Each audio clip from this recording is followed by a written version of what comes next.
साल के अंदर करके गया। क्यों? इस्लाम के अंदर है ही इतनी अच्छाई, इतनी अच्छाई है। एक कुम्हार था, एक कुम्हार जिसके घर पे गाय बंधे हुए थे, बहुत सारे गाय थे। देखा कि गाय अपने अस्तबल में बंधे हुए एक लाइन से, एक भी गाय आगे पीछे नहीं है। मेरे भाइयों, आजकल गाय की बड़ी कीमत है मेरे हिंदू भाई। गाय के घर बनाने के लिए मुखिया जी जानते हैं कि 1,87,000 रुपये फंड आता है गाय के घर के लिए, गौशाला बनाने के लिए। हमारे इलाके में जो मुखिया लोग हैं बहुत लूटते हैं। हमारे इलाके में 1,87,000 में से 87,000 रुपये खर्चा करते हैं, 1 लाख टका अपने अकाउंट में रख लेते हैं। हमको लोग आके कहते हैं कि मौलाना आप बोल रहे थे कि आपकी पार्टी आएगी, आपकी पार्टी आएगी, करप्शन नहीं होगा, ऐसा नहीं होगा। हमने कहा कि क्या हुआ? बोला 87,000 रुपये खर्चा होता है और 1 लाख रुपये रख लेते। हमने कहा कि बड़ा मसला है भाई, गाय के घर के लिए 2 लाख टका और आदमी के घर के लिए 1.5 लाख रुपया मिलता है। कैसा ज़माना आ गया। हमने कहा कि आदमी अगर आधार कार्ड बनवाने जाए तो 500 रुपये मांगते हैं और यह आधार कार्ड वैलिड भी नहीं। और आज ऐसा ज़माना आ गया है कि हमारे गाय का, भैंस का भी आधार कार्ड बनाया जाता है। मान के वो फ्री में, फ्री सेवा। मान के चलिए अगर कोई भैंस आपके इस बस्ती से ओटो बस्ती में चला जाए, उसको पहचानेंगे कैसे? अगर हम अगर इस बस्ती से उस बस्ती में चले जाएंगे तो पुलिस वाला कहता है कि आधार कार्ड लाओ, तुम्हारा अब्बा का नाम फलां, ओ तुम फलां जगह क्यों? क्योंकि तुम्हारा अब्बा का नाम ये। अब भैंसवा अगर चला जाए इधर से उधर तो भैंस के अब्बा का नाम कैसे पहचानेंगे? गाय का अब्बा का नाम कैसे पहचानेंगे? उसका फिंगरप्रिंट क्या होगा? गाय कभी जाएगी कि मेरे घर बनाने के लिए 2 लाख टका आते, तो गाय गई कि हमको पैसा दो भाई। गाय पहुँचे बैंक में तो वहाँ तो अंगूठे की ज़रूरत पड़ती है, उसका तो फिंगरप्रिंट है ही नहीं।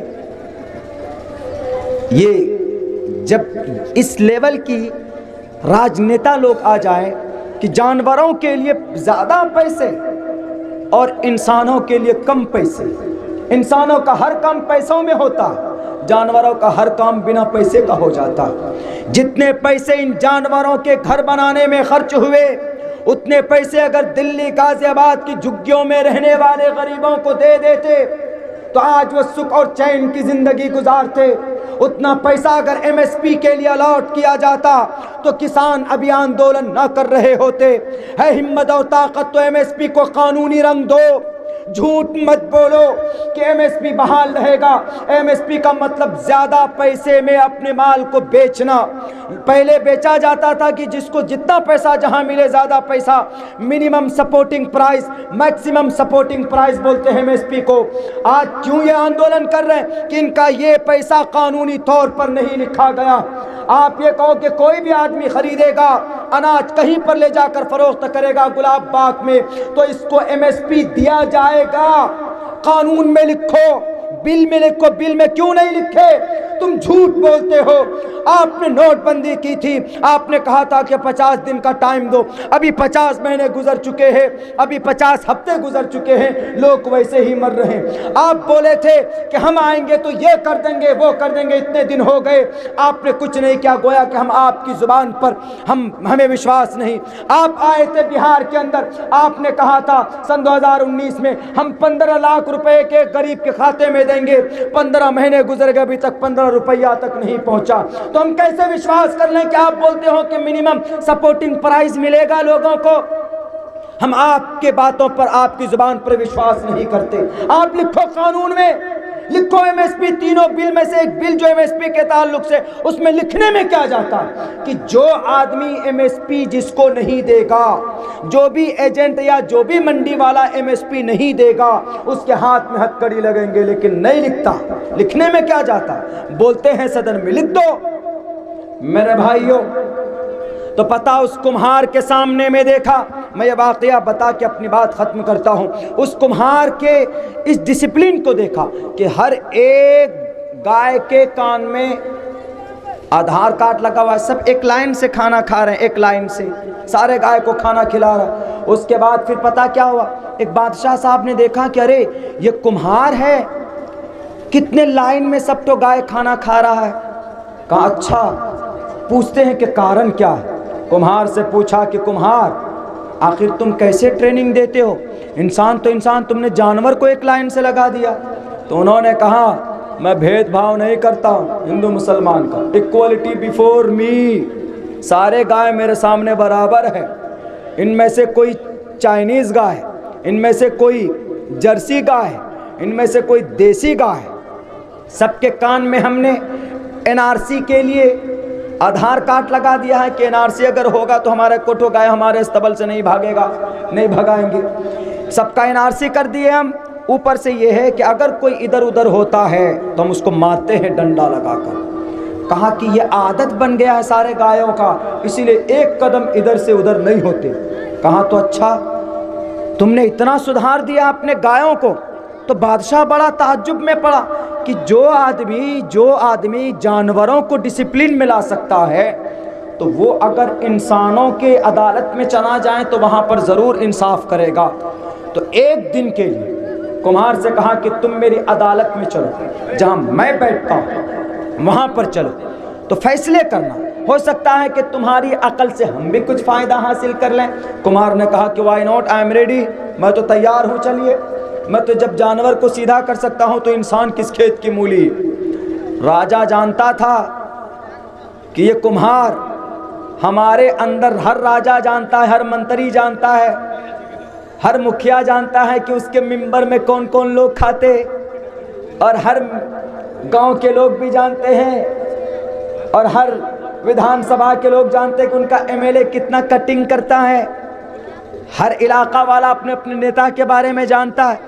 तो वो भी जानता था, बादशाह भी जानता था कि मैं क्यों नहीं खरा खोटा फैसला कर सकता हूँ, क्योंकि मेरे बागी हो जाएंगे मेरे वज़रा लोग, मेरे वज़ीर आज़म। कुम्हार को लाकर बिठा दे। बादशाह इधर बैठा, इधर वज़ीर आज़म साहब बैठे। पहले बादशाह के ज़माने में वज़ीर आज़म होते थे, वज़ीरों का बड़ा। आजकल वज़ीर आज़म सीएम को बोला जाता है, वज़ीर आज़म, वज़ीर आला, वज़ीर आला बोला जाता है उनको। इनको प्रधानमंत्री बोलते हैं, प्राइम मिनिस्टर साहब, महाराजा को। तो बादशाह इधर बैठे, इधर वज़ीर आला, वज़ीर आला साहब बैठे। इधर बैठ गए कुम्हार जी कुर्सी पर, वो जानवर वाला कुम्हार। उसके बाद एक केस आया, कौन सा? चोरी का। चोरी किया क्या जी वार्ड मेंबर था, इसको वृद्धा देना था पूरा का पूरा, ये इंदिरा आवास देना था पूरा। 40,000 में से इसने 20,000 यही रख लिया, कंडीशन लगा दी। तो कहा कि अच्छा वो रख ली नहीं, बल्कि निकाला तो पैसा 20,000 लेके दिया और 20,000 छुपा के रख दिया, और बोला कि गुम हो गया। तो कुमार ने क्या कहा? इसके हाथ काटो। बादशाह भी बैठे, इधर वज़ीर आज़म भी बैठे, और इधर कुम्हार, सारे ऑडियंस हैं। उसके बाद ये वज़ीर साहब क्या कहते हैं कान में वज़ीर आज़म, कुम्हार जी ये फैसला बदल दीजिए, दूसरा फैसला कीजिए, दूसरा कोई ऑर्डर दीजिए। अब वो तो एक ही चीज़ पढ़ा था कुरान में, अस्सारिक़ु वस्सारिक़तु फ़क़्तउ अयदियहुमा, चोरी करने वाले के हाथ काटे जाए। अब वो दूसरा फैसला कैसे देगा? दूसरा कोई पढ़ता तो देता। उसने तो यही पढ़ा था कि भाई बराबरी का होना चाहिए। जैसा उसने जर्सी गाय, चाइनीज़ गाय, देशी गाय, सबको एक लाइन से बांधकर सबको एक तरह का खाना खिलाता था, सबको एक तरह के एक नज़र से देखता था। चाहे हिंदू हो कि मुसलमान हो, सबको एक नज़र से देखना चाहिए। अगर एक नज़र से देखेंगे तो डिसिप्लिन ठीक होगा, कोई गड़बड़ी नहीं करेगा। लेकिन आज इस देश में हो रहा, उस कुम्हार की जिंदगी से वाक़या लेना चाहिए आजकल के पीएम और सीएम को, राजनेताओं को। तो उसने फिर कहा कि दोबारा सुनाओ वकील साहब। वकील साहब ने कहा कि सर ऐसा हुआ, वहां से पैसा आया, ऐसा किया, वैसा किया, मेरे का 20,000 रुपये कट गया। अब कुम्हार को एक ही बात समझ में आ रही थी कि 20,000 रुपये मंगलू का है, ये 40,000 रुपये मंगल जी का है, तो 20,000 क्यों दिया उसको? 20,000 कहाँ गया? तो पता चोरी किया वो। तो उसके बाद फिर उसने कहा कि काम करो, इसके एक नहीं दोनों हाथ काटो। इस बार वजीर आजम क्या कहते कुम्हार जी के कान में, मैं वजीर आजम, और पता ये कौन है? ये मेरा आदमी, इसीलिए फैसला बदल दो। तो उसके बाद सोचने पर मजबूर हो गए कुम्हार जी कि अरे ये तो अबानी अंदानी का खाद आदमी निकल गया, अब कैसे इसको जेल में भेजें, कैसे हाथ काटें। लेकिन उसने तो एक ही चीज़ पढ़ी थी जी, फ़क़्तऊ ऐदियहुमा, चोरी करने वाले के हाथ काटे जाएं। उसने फौरन कहा इसके दोनों हाथ काटो, और ये जो वजीर बैठा है इसको भी वहां पर खड़ा करो और इसकी जुबान काट दो।